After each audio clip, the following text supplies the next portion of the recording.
Continue sur la lancée d'hier. Qu'est-ce qu'on a dit? Les avérotes que tu as fait en faire ton copain.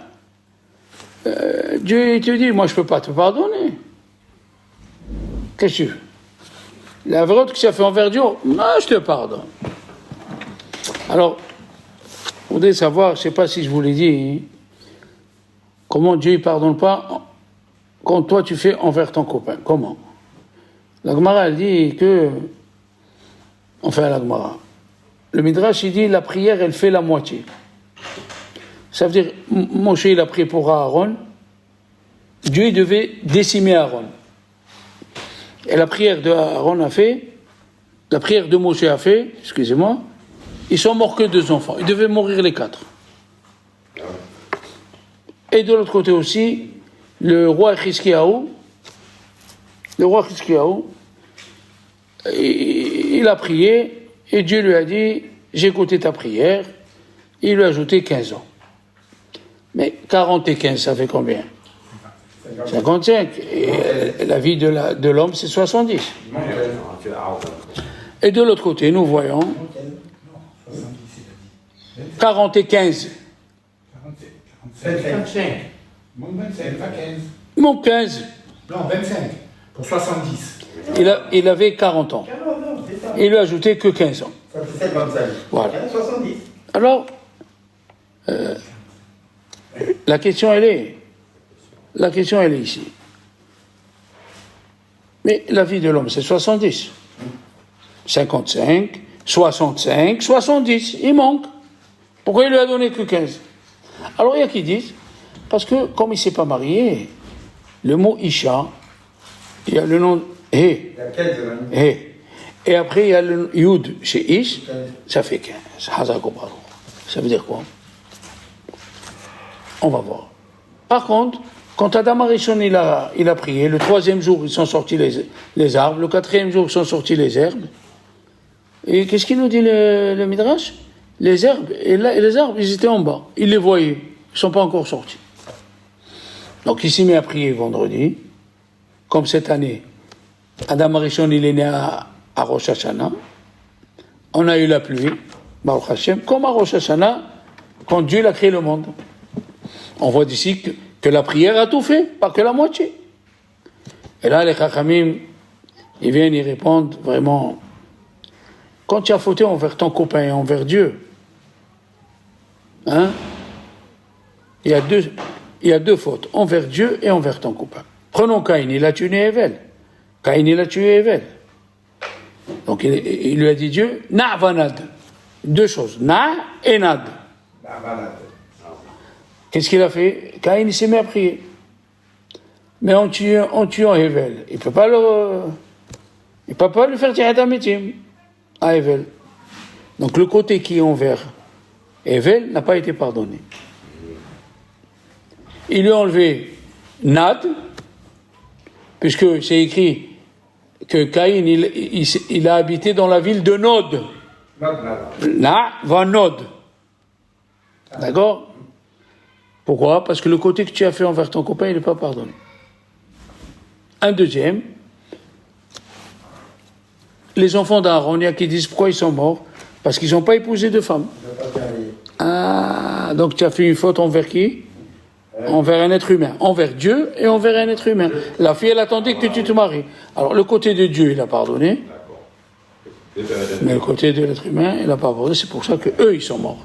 Pas El-Hazar et Itamar. El-Hazar et Itamar, ils étaient mariés. Mais Nadav va vivre ou non? Caïn aussi, il a eu que la moitié. Pourquoi il a eu la moitié? Parce qu'il s'est manqué. Maintenant, prenons Hiskiyahu. Le fait de ne pas se marier, toutes les princesses qu'il y avait dans le palais, ils attendaient d'être mariés avec lui. Alors il lui a donné que 15 ans, pas 30 ans. Tu as compris? Que 15 ans. Au lieu de lui ajouter 30 ans sur 40, il lui a ajouté que 15. Qu'est-ce qu'on voit d'ici? La Gemara à la fin de Masachet Yoma, qu'est-ce qu'elle a dit? Rav, il est parti voir le boucher, parce que le boucher, il lui a mal parlé. Tu parles mal à un Rav, c'est grave pour toi. Alors, il lui a dit, j'ai rien à faire avec toi. Le couteau, la hache, Il a tapé un os, le fer est sorti, il a rebondi, il s'est venu sur lui et il est mort. T'es manqué envers un rave. Hein? On le voit. Dans la Gemara, c'est écrit dans Yevamot aussi. Dans Yevamot. On l'a vu nous-mêmes.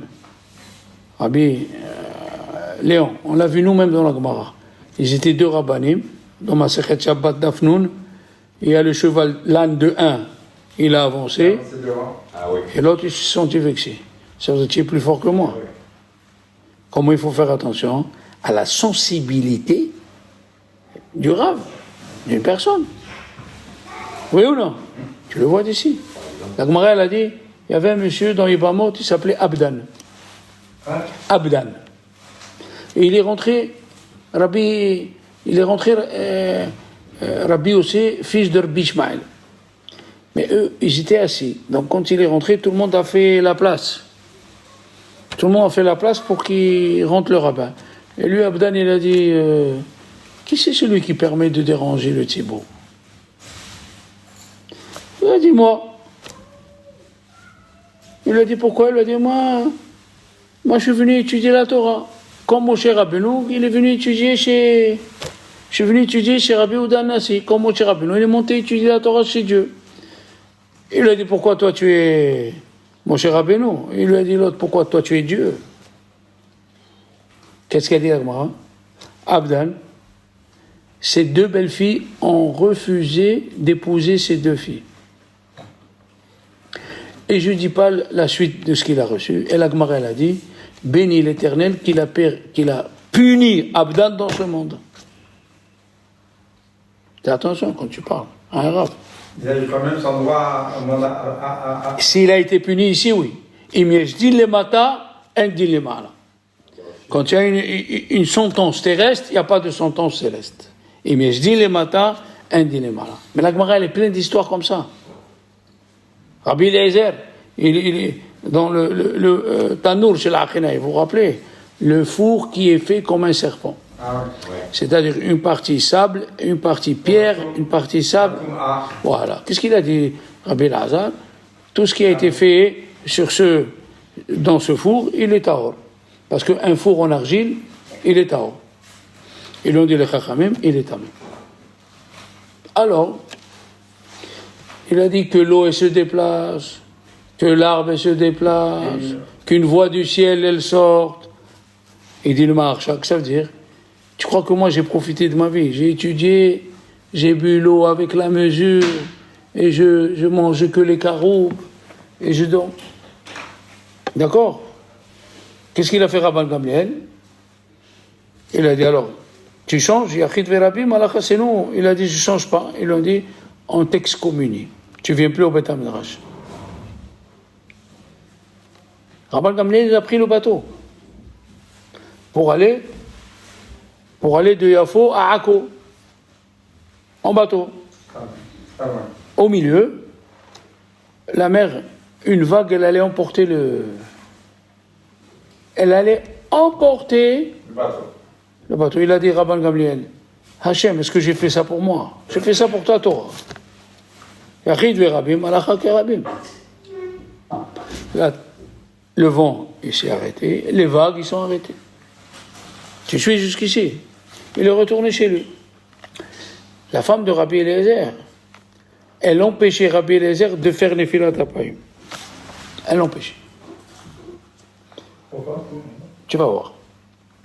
Patiente. Elle l'empêchait. Chaque fois qu'il voulait faire les filat apayim, une fois, la femme, elle a cru que c'était Rosh Chodesh. Donc elle est sortie. Et ce n'est pas Rosh Chodesh. Il a fait Nefilat Apayim. Elle est rentrée, elle l'a vu. Elle lui a dit, tu as tué mon frère. Il est mort, Rabban Gamliel. Il a dit, d'où tu le sais? Il a dit, depuis David Améler, parce que Rabban Gamliel, il était de David Améler. Nous savons, on a ad devarim ena hozeret rekam. Quand tu vexes quelqu'un, même à raison, tu seras puni. Tu as bien vu que la mer, elle s'est calmée. Tu as bien vu qu'il est arrivé à bon port, Rabban Gamliel. tu as vexé, il ne fallait pas ajouter tu es excommunié. Il fallait dire on ne fera pas la halakha comme toi. Point. Pourquoi tu as ajouté? Quand tu discutes avec quelqu'un, tu ajoutes des mots qu'il ne faut pas. C'est ça la gravité. Comme ça, elle dit la Gemara. La Gemara, elle dit il y avait Rav Hizda avec un autre Rav.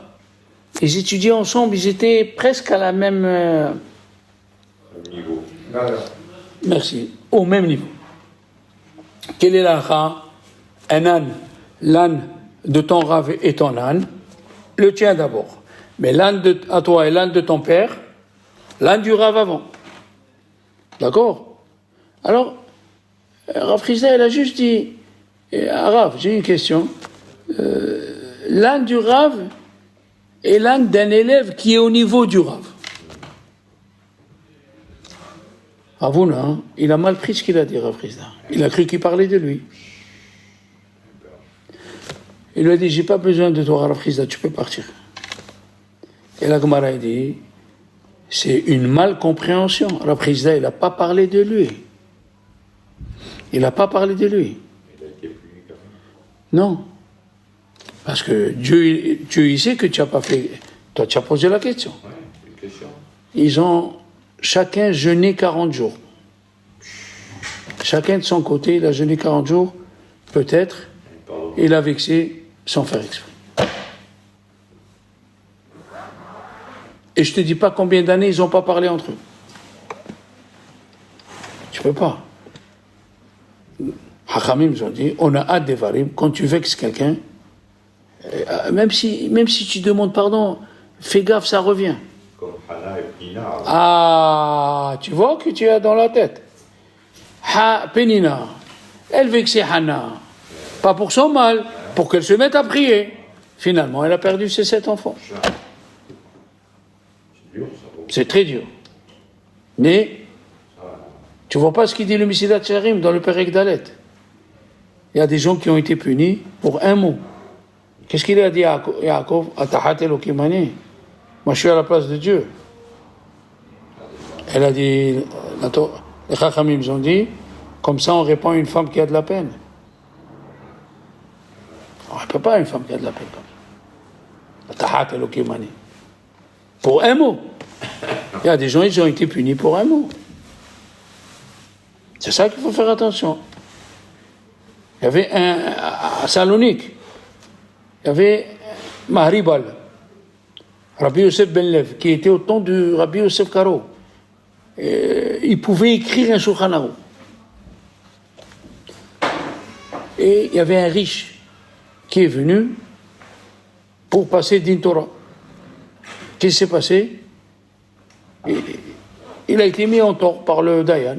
Il n'a pas accepté. Il a frappé le Dayan sur la joue. Il a dit, Sahadi Bashamaim, Akash Baruch Hu, c'est toi qui es dans le ciel et c'est toi qui dois savoir qu'est-ce qu'il faut faire. Les 3/4 de la ville de Izmir, ils sont brûlés. Turquie, hein. En Turquie. Comment? Après, qu'est-ce qui s'est passé? Vous allez tomber par terre de la suite. Un siècle après, le riche, il est venu chez son arrière-petit-fils, qui était rabbin. Il a dit, voilà ce que j'ai fait. Voilà où j'étais. Et maintenant, tu dois m'aider à faire mon tikkun, ma réparation. Il lui a dit, qu'est-ce que je peux faire? Tu dois lire que les livres de Maharibal, que de Rabbi Yosef, Mahari Ben Lev, Rabbi Yosef Ben Lev, pour me faire le tikkun. Il est revenu un siècle après, il n'est pas rentré encore à Olam Haba. Oui, faut pas se manquer. Faut pas se manquer. Regarde. La Gemara dans Ta'anit, elle nous dit, avant de parler de la Gemara, viens, on va parler de nous. Prenons un pauvre, il vient à côté de la synagogue de Sainte-Marguerite. Exemple. Il vient et te dit, qui c'est le chômage? Il dit, Monsieur Léon. Il s'adresse à toi. Et j'ai faim. Ça fait 2 jours que je n'ai pas mangé. Tu dis, attends, je rentre et j'amène le manger. Oui ou non? Tu rentres pour amener manger, tu viens, il est évanoui, mort. C'est le coup de... Comme Gamzo le choc, non? Voilà. Tu as quelque chose à te reprocher? Non, mais est-ce que tu as quelque chose à te reprocher? Bon, maintenant, où il va prendre le manger. Et qu'est-ce qu'il a fait? Qu'est-ce qu'il a fait, Nahum Gamzo? Il a dit à Dieu, Nahum, il a prié que Dieu lui coupe les mains, que Dieu lui coupe les pieds. Mais quelle gravité il y a eu? Quelle gravité il y a eu? Il lui a dit, le temps que je défasse, que je fais descendre le manger de l'âne, l'autre il est mort. Qu'est-ce que tu veux faire? Voilà qu'est-ce que c'est dans la tzedaka, d'en faire honte aux autres, comment Dieu il est sévère. Le Mesilat Yesharim, il a posé la question. La teshuva, elle est logique ou pas logique, Claude? Oui, bien sûr. Elle est logique. Tu vas contre tous les chachamim. La teshuva, elle n'est pas logique. Mais Mesilat Yesharim, il dit, si quelqu'un il tue Réhouven, maintenant sa femme elle est veuve avec 4 enfants, il n'a pas de rentrée. Elle est plus logique. Hein? Elle n'est pas logique. Ah, parce que tu viens de demander pardon, il va revivre. Et pourtant, la teshuva, elle est même dans ce cas-là. La teshuva, elle n'est pas logique. Comme ça, il dit le Mesilat Yesharim, dans le Perek Dalet. La teshuva n'est pas logique. Un monsieur, il a mis 30 ans pour faire sa vie, là. Les gens, 30 ans. Au moment de l'inauguration, tu fais sauter toute la vie, là, 30 ans de travaux. Et tu lui dis, excuse-moi. Excuse-moi. C'est quoi, excuse-moi? La teshuva, elle n'est pas logique. Les gens, au temps du prophète Ézéchiel, ils sont venus le voir. Le prophète Ézéchiel, il leur a dit, à Jérusalem, faites teshuva. Les prophètes, ils nous avertissent. Faites teshuva. Les Juifs, ils ont dit, on ne peut pas faire teshuva, on a fait trop de péchés. Il a dit, Dieu à Ézéchiel, dis-leur que je jure sur mon nom que je ne veux pas qu'un impie meure, je veux qu'il fasse teshuva. Et il leur a dit, Hay Hashem, Imani ihpoz bemot aracha.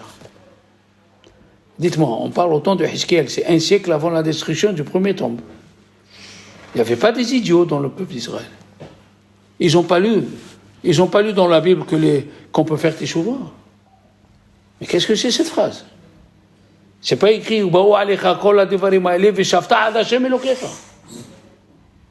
c'est écrit Veshavta ad Hashem Elokecha.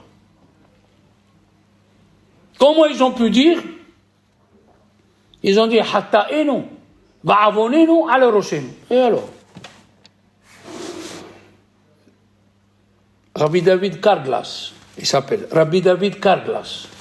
Il le ramène Rabbi Reuven Rosenblum. Il a dit un truc extraordinaire. Il a dit, les gens qui sont venus chez Ézéchiel, ils ont dit, on sait qu'il y a la teshuva, on n'est pas des idiots.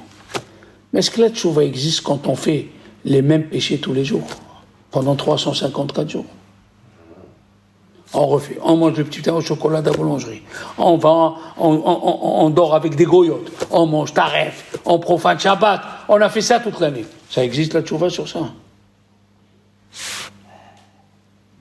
C'est ça la question. C'est ça la question qu'ils ont dit à Ézéchiel. Le prophète. Qu'est-ce qu'il leur a dit, Ézéchiel? Dieu, il pardonne. Vous n'avez pas compris? Le jour de Kippour, même si tu as fauté toute l'année, Dieu, il pardonne. Rien que vient. Les gens, ils étaient comme des bêtes. Est-ce que Dieu, il peut pardonner des millions de péchés? Oui! Dieu, il pardonne. Rien que vient. C'est pas facile. C'est pas facile la mechila, ok. C'est pas facile la teshuva, ok. Viens, on va réfléchir. Léon, combien de fois on a dit le mot mechila dans l'année? Même pas une fois. Tu as dit une fois mechila à ta femme pendant l'année? Pas souvent. Ah, pas. Le mot mechila, mechila, combien de fois on l'emploie? Jamais. Jamais, arrête, faut dire la vérité, Léon. Arrête. Peut-être toi. Moi, j'ai jamais dit à ma femme Mehila, je lui dis la veille de Kippour. Voilà. Qu'est-ce qu'il a dit le Ben Ish Chai? Il a dit le Ben Ish Chai. Il a dit une chose extraordinaire. Dieu il a dit à Moshe, je pardonne comme tu parles. Qu'est-ce que c'est salahti kidvarecha? Il dit le Ben Ish Chai, je pardonnerai autant de fois que toi tu as demandé le mot Seliha aux autres. Omer Hashem, salahti kidvarecha. Parce que il y a une question, une grande question les enfants. La Gemara elle a dit Lo hayu yamim tovim le Israël kiyom kippurim veketu be'av. Il n'y a pas eu de meilleure fête pour le peuple d'Israël comme le 15 Av et le jour de Kippour. Ça veut dire que le jour de Kippour il est plus fort que toutes les fêtes. Dans ce cas-là, pourquoi on n'a pas eu mitzvah de monter pèlerinage? Tu montes pour 3 fêtes. Kippour il est plus fort que les 3. Va! Monte la veille à Jérusalem et tu jeûnes à Kippour à Jérusalem. Question fantastique. La réponse, écoutez bien. Le Mabit, Abba Shalom, Mahari Matrani, il était dans la ville de Tzfat, de Rabbi Yosef Karo. Il a dit une question. Pourquoi à Kippour, Dieu il nous dit enlève les chaussures? Les Chacham ils ont dit enlève les chaussures. D'après la Gemara, il y a une mahloquette entre Rambam et Rabbeinu Nissim. Rambam il dit il n'y a que 2 choses qui sont interdites d'après la Torah, manger et travailler. Rabbeinu Nissim il dit non, les 5 choses sont minatora. La question elle est sur les chaussures. Pourquoi Dieu ne veut pas qu'on mette les chaussures? Ça ne suffit pas qu'on jeûne, qu'on prie toute la journée. Ah, écoutez bien. Quand Dieu il est apparu à Moshe, quelle est la première chose qu'il lui a dit? Enlève tes chaussures. Pourquoi on lève tes chaussures? Pourquoi on lève tes chaussures? Parce que Dieu il a maudit la terre. Quand Adam Arishon il a fauté, il a maudit la terre. Il a rendu téméa. C'est pour ça qu'on met les chaussures. Mais si Dieu il est là, la terre elle est kédosha. La preuve, les Kohanim, au temple, comment ils servent? Pieds nus. Alors, le jour de Kippour, les Chachamim nous ont dit, enlève les chaussures. Pourquoi?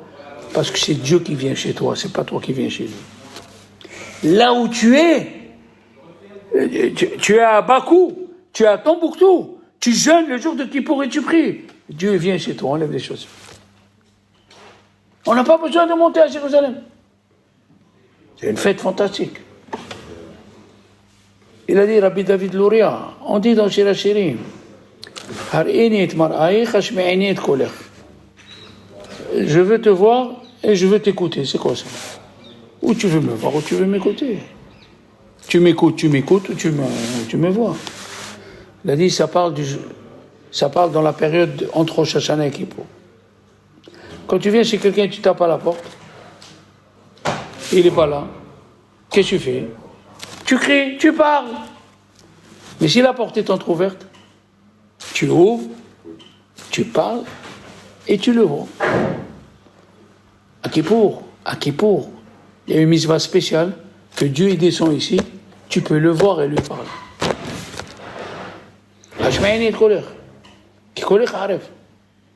On peut faire les deux. Tu as compris? Le Messie Charim il dit, enlever de ton cœur le regret que tu as c'est comme si tu enlèves la faute qui a existé. Mais c'est un cadeau du bon Dieu. Quand on dit Vaïare Vaïboker, Yom Ehad, Léon, il dit le Zohar, Vaïare Vaïboker Yom Ehad, c'est Kippour. Qu'est-ce qu'il vient faire ici? Dieu, avant qu'il crée tout le monde, avant qu'il crée les péchés des gens, avant qu'il voit ce qu'ils vont faire, il a créé Kippour pour te dire, ça fait partie des conditions de la création. Le monde, il dit, qu'est-ce qu'il dit le Chinour? S'il n'y avait pas Kippour, les péchés vont s'accumuler et Dieu va détruire le monde. Qu'est-ce qu'il a fait depuis la création? Depuis la création, il a créé Kippour pour que tu saches que c'est prévu tous les fautes que tu as fait et demande Mechir. Ils ont demandé, le prophète, Ishaïaou, il a dit à Chizkiyahu, pourquoi tu ne veux pas te marier? Tu as 40 ans. Il a dit, vas-y Léon, J'ai vu que je vais avoir 2 enfants. 2 enfants, mais ça veut dire... Ménaché et un autre, j'ai oublié le nom de l'autre. Ils vont être des fauteurs. Il lui a dit, ce que tu vois, tu dois pas te fier à ce que tu vois avec le roi HaKodesh. La preuve, Ménaché, il a fait Teshuvah à la fin de sa vie. La question, elle est, et pourquoi il n'a pas vu qu'il a fait Teshuvah? Ah, il dit, c'est la question de Rabbi Yonatan Avichis. Pourquoi il n'a pas vu? Alors qu'est-ce qu'il répond? Rabbi Yonatan Avichis, il dit, il a vu qu'il a fauté, mais il ne peut pas voir s'il fait Teshuvah ou non. Pourquoi il ne peut pas voir? Moi, j'ai trouvé une réponse fantastique. Ils ont demandé à la sagesse, à la Chokhma. Elle dit la Gemara, si un homme il faute envers Dieu, oui, il a dit, il aura des malheurs toute sa vie. Ils ont demandé à la névoie, à la prophétie, si quelqu'un il faute, il a dit, celui qui a fauté doit mourir. Ils ont demandé à la Torah, si quelqu'un il faute, qu'est-ce qu'il fait? Il a dit qu'il amène un korban.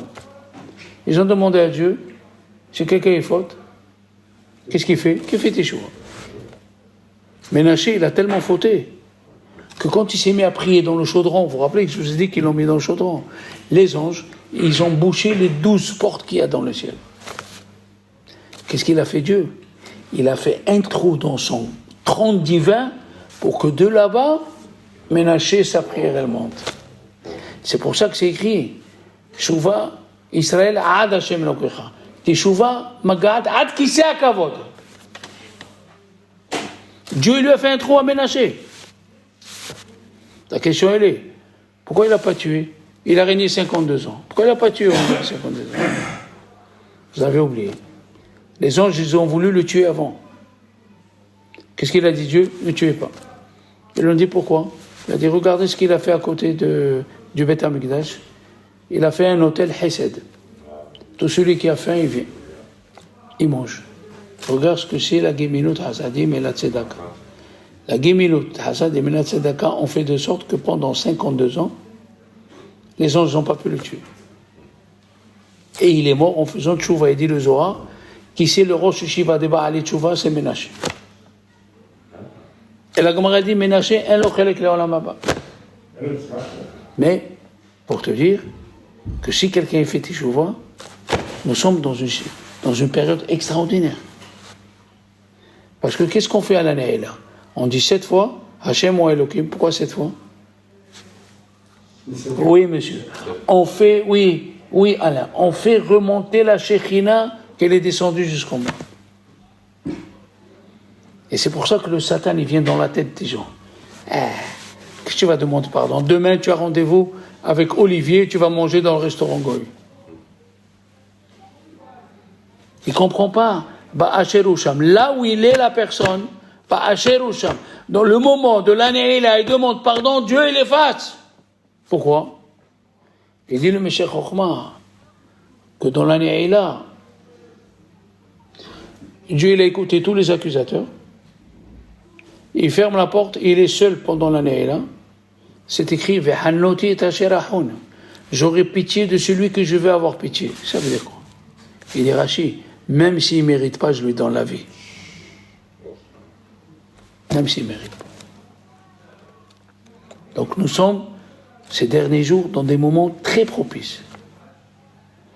Dans des moments où si on ne les attrape pas, après ça y est. À Kippour, d'ici Kippour, il faut prier, il faut faire tzedaka, parce que c'est le moment où Dieu il descend vers nous. T'as compris? Voilà pour aujourd'hui mes amis. Chazak ou Baruch.